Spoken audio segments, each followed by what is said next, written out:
नीतीश जी के साइकिल पर अभी चढ़त बारू का तोहर फूलल जाता फूलवना वही पढ़त बारू का। अब हमने गाया दिहल नीतीश जी के साइकिल पर भी चढ़ते बड़ा का हम बन गई मम्मी तू भी पढ़ते बड़ा। ठीक है भैया, कंपटीशन कीजिए मगर किसी का गाना कॉपी मत कीजिए, क्योंकि गाना कॉपी करना अच्छी बात नहीं है। हेलो एवरीवन दोस्तों, मैं आपका छोट भाई अजीत आर्य। तो दोस्तों ऑलरेडी आज एक वीडियो का मैं रिएक्शन करने वाला हूं, जो कि वीडियो है टॉप लेवल की। तो जो अभी तक इस चैनल को सब्सक्राइब नहीं किया था जल्दी से सब्सक्राइब कर लीजिए, वीडियो को लाइक कीजिए, ज़्यादा से ज़्यादा शेयर कीजिए। तो चलो वीडियो को शो स्टार्ट।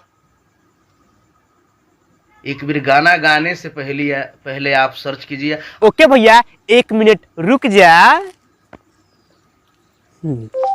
नीतीश जी के दिहल साइकिल के गाना दे दो हमरा के, हम सुने। नीतीश जी के साइकिल पर अभी चढ़त बारू का तोहर फूलल जाता फूलवना वही पढ़त बारू का। अब हमने गाया दिहल नीतीश जी के साइकिल पर भी चढ़ते बड़ा का हम बन गई मम्मी तू भी पढ़ते बड़ा। ए दीपक दिलदार भैया चुप रहो, मर्द तू तो खुद गाना चुरा के गइले बार रंजीत राय के, झूठे मूठे के कहत कि हमर खेसरिया गाना गइले बार चुरा के। बाग मर्दे तू दिमाग के पदले नहीं बार भाई, लोग समझल करो। लोग आजकल चोर के घर में भी चोरी होता। नमस्कार प्रणाम, हम आप सबके भाई, आप सबके बेटा गायक रंजीत राय।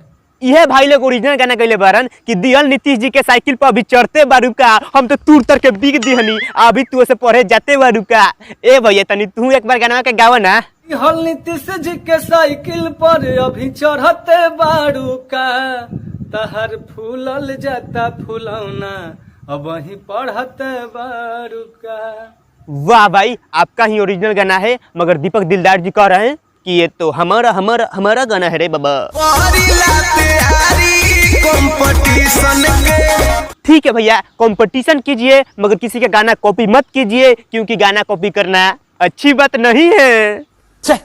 तब भाई लोग के पिछले वीडियो में बहुत ज्यादा कमेंट आता है कि भाई तू गलत वीडियो बना, तू गलत वीडियो बना। तो हाँ भाई, हम गलत वीडियो बना दे नहीं, कैसे कि देखो लोग भाई लोग हम साटा के काम करनी, मतलब खाना वाना बनाए के काम कर ली। देख सकते हैं लोग कि हम खाना बनाए नहीं, एक कारण हम 2-2 बजे रात के साटा पर से नहीं। और आजकल बहुत खतरनाक लगन चढ़ रहा बा, ऐसा कोनो दिन नहीं है कि जाना दिन पर 4 गो साटा नहीं है, हमारी हिल गुल बा। आ देखो लोग भाई लोग हम साटा पर ऐसे जानी कि साटा खुद हम बनले बनी, आ साटा पर जानी तो भाई लोग पैसा मिले रहेंगे ना जानी, समझिए लोग।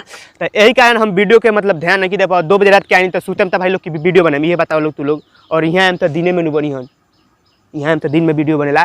तो यही कारण हम वीडियो पर नहीं बना, मतलब उतना प्रोफेशनल रहूँ कि वो वीडियो ना दे पैनी। बट ये वीडियो में तालू के समझ में आ गई हुई कि केकर ओरिजिनल गाना है और केकर डुप्लीकेट गाना है, समझ में आ गई हुई।